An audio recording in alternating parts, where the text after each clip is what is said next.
Comment écrire votre livret de quelle manière vous pouvez vous y prendre? Et est-ce qu'il y a une meilleure manière de faire ou non? Eh bien en fait, moi je pense que oui, exactement. Il y a une manière d'écrire qui fonctionne mieux que les autres. Alors évidemment, qu'une fois que j'ai dit ça, cette technique-là, je vais vous l'expliquer, vous facilite les choses pour l'écriture. La première chose que je dois dire, c'est un petit peu la réponse habituelle qu'on donne chez les éduques, c'est-à-dire ça dépend de vous. Évidemment, la première chose, c'est que si vous avez une manière de faire que vous connaissez et qui fonctionne, ne changez pas. Par contre, si vous vous retrouvez un petit peu bloqué, si vous êtes un peu dans une impasse, si parfois vous vous demandez comment il faut faire, en fait, là, je vais vous donner la technique qui, je pense, est la plus efficace. Non seulement parce que c'est celle que j'observe le plus souvent, mais vraiment dans les 90% des cas, c'est ça, il y a vraiment 9 personnes sur 10 qui en réalité, qui le veuillent ou non, parce que bien souvent, en fait, il y a bien une différence entre ce que vous voulez et ce que vous finissez par faire. Et ça aussi, c'est très intéressant. Si je vous le donne, cette information-là, c'est bien pour vous rendre compte par vous-même, le plus tôt possible, qu'il y a toujours une petite différence entre ce qu'on voudrait faire, sur la manière dont on voudrait travailler, et ce qu'à la fin, on finit par faire réellement. Donc cette méthode-là, c'est le fait d'écrire votre livret euh, par domaine de compétence. Il y a des personnes qui veulent commencer un décès et ils veulent le terminer pour passer au suivant.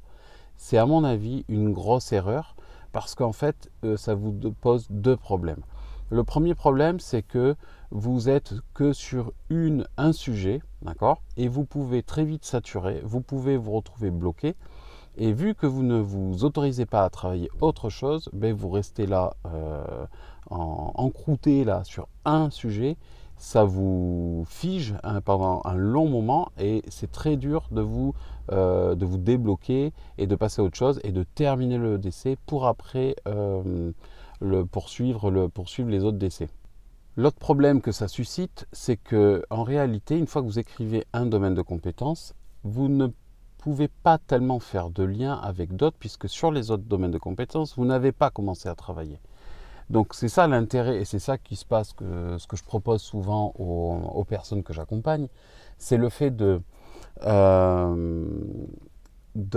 travailler les plans de chaque domaine de compétences. C'est-à-dire, on ne fait pas que travailler un DC, on va d'abord travailler le DC1, bien souvent c'est vrai qu'on commence par le DC1, on co-construit le plan, mais au lieu de s'arrêter là, en fait on poursuit, après on fait le DC2, on fait le DC3 et on fait le DC4. Ce qui fait que dès le tout début de l'accompagnement, vraiment la première phase d'accompagnement, on s'occupe de ça. Alors vous, ça ne vous empêche pas de travailler, d'écrire et de me transmettre vos écrits et que moi je vous fasse un retour. Mais la priorité, c'est les plans. Parce que comme ça, vous avez en tête les sujets, les futurs sujets que vous allez travailler plus tard. Vous savez que même si vous avez décidé de travailler sur le DC1 parce que vous êtes inspiré, parce que vous avez des choses à dire, etc., vous savez aussi ce que vous allez dire en DC3. Vous savez aussi ce que vous allez dire en DC4. Ce qui, en fait, vous apporte une chose, ça vous permet de recueillir des données, des articles, des infos, des citations en lien avec ce que vous direz la prochaine fois. Ce qui fait qu'en général, ce qui se passe, c'est que pendant un mois ou deux, on travaille les plans en priorité. Vous avez quand même les retours, mais la priorité, le gros du travail, c'est les plans. Les plans, une fois que ça c'est fait, au bout d'un mois ou deux, il reste des mois encore d'accompagnement en général, des semaines, et c'est qu'après que vous allez écrire à la fois dans le DC1 et dès que vous en aurez marre ou dès que vous aurez quelque chose à dire, le DC2, le DC3, le DC4. Vous allez comme ça compléter la mosaïque au fur et à mesure. Il faut l'imaginer un petit peu comme un tableau. Un tableau, quand on le construit, on ne s'attaque pas à l'angle en haut à gauche et puis on fait le tableau parfait et puis on descend au fur et à mesure. D'accord ? C'est la manière de construire un tableau, c'est d'abord dans son ensemble. Et c'est exactement la même chose. On met des touches par-ci, par-là. Alors, il ne faut pas le voir comme quelque chose de bricolage, on met des bouts de scotch, un petit bout par-ci, par-là. Non, c'est que les choses se construisent ensemble. Le tableau, il se construit dans son ensemble avant tout. Et les domaines de compétences, le livret 2, c'est exactement la même chose. On va construire aussi le DC1 par rapport au DC2, par rapport au DC3, par rapport au DC4. Et donc, c'est pour ça que très rapidement, vous avez tout intérêt à avoir une vision d'ensemble de votre futur travail.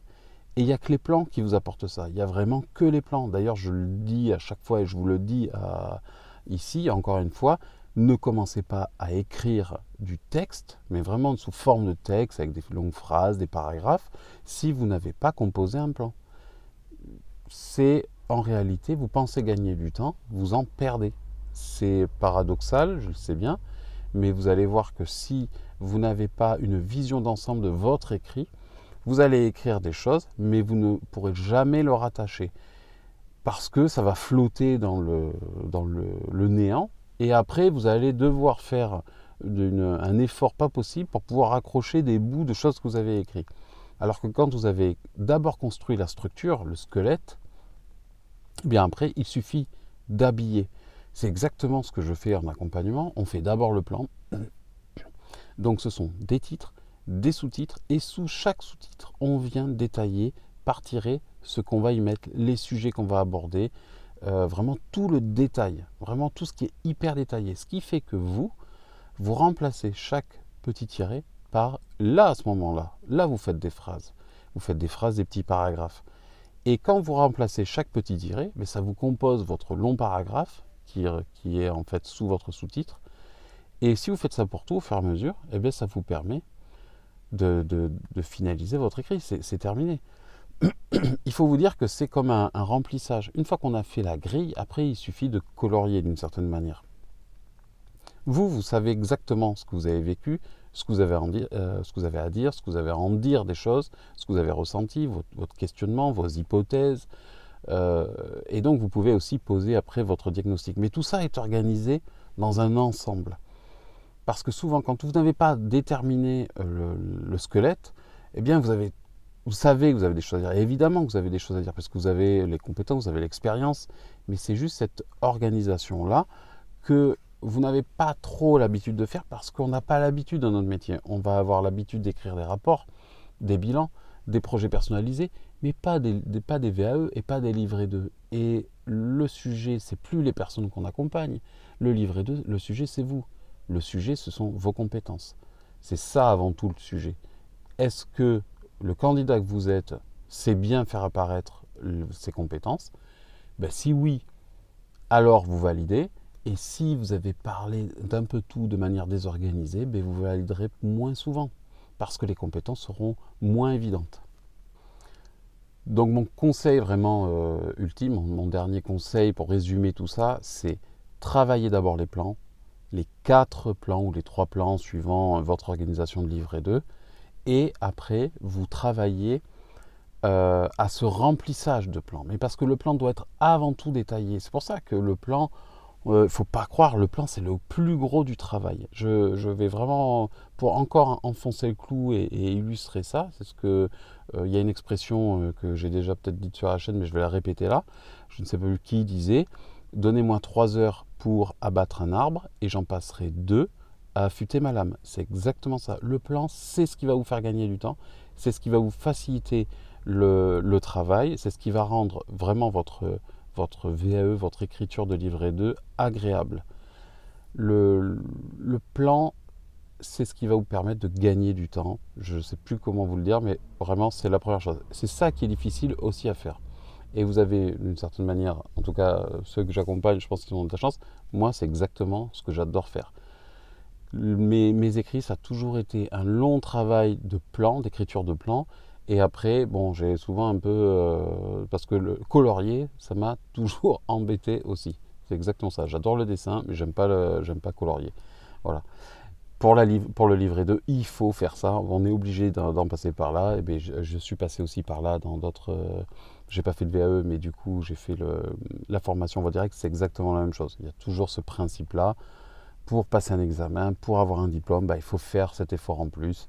Alors si vous n'êtes pas très fort en plan, il vous suffit de me contacter, je vous aide à faire les plans. Et puis après, il faut écrire, et ça c'est toujours un peu long et fastidieux. Mais en tout cas, le plus embêtant pour vous, c'est d'écrire sans savoir où est-ce que vous allez. Ça, c'est la pire des choses. Parce que si vous n'êtes pas embêté dans l'écriture, déjà c'est rare parce que souvent vous le sentez que vous écrivez mais que vous ne savez pas où est-ce que vous allez. Mais si vous ne le sentez pas et que vous écrivez sans savoir où est-ce que vous allez, vous dites bon ben ils verront bien, je pense que ça passera. Bon ben alors là vous vous fourrez le doigt dans l'œil. En général, bien souvent ça ne passe pas. Donc parce qu'en tant que membre de jury, on a besoin de voir les compétences, elles n'apparaissent que dans votre manière d'énoncer les choses, à l'oral et à l'écrit.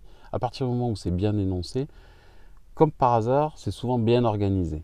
Si c'est bien organisé, ça veut dire que vous avez eu à un moment donné une vision d'ensemble et que vous avez créé une composition. C'est vous qui avez composé votre écrit avec un but, avec une stratégie derrière. Ce n'est pas le fruit du hasard.